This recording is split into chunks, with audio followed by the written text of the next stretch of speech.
তখন কেমন হবে যখন প্রতিটি উম্মত থেকে আমি একজনকে সাক্ষ্য হিসেবে বের করে আনবো, আর তাদের উপরে নবী আমি আপনাকে সাক্ষ্য বানাবো। পড়েন সুবহানাল্লাহ।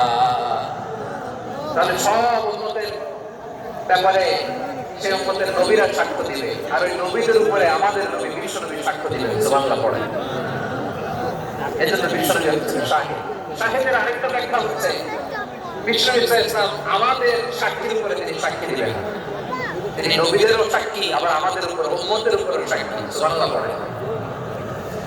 রব্বুল আলামিন বলেন وكذلك جعلناكم أمة وسطا لتكونوا شهداء على الناس ويكون الرسول عليكم شهيدا।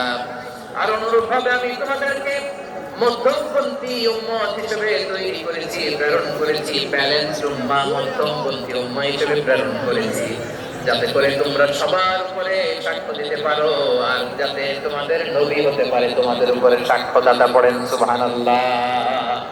আমরা হচ্ছি ব্যালেন্স উম্মাহ, আমরা সবার ব্যাপারে সাক্ষ্য দিব, আর আমাদের উপর সাক্ষ্য দিবে স্বয়ং বিশ্ব নবী। সুবহানাল্লাহ পড়েন।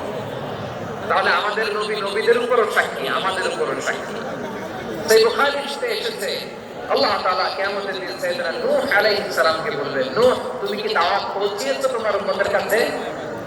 নূহ আলাইহিস সালাম বলবেন, হ্যাঁ আমি পৌঁছিয়েছি। এবার নূহের উম্মতকে আল্লাহ জিজ্ঞেস করবেন, এই নূহের উম্মতেরা তোমাদের নবী নূহ কি দাওয়াত পৌঁছিয়েছে?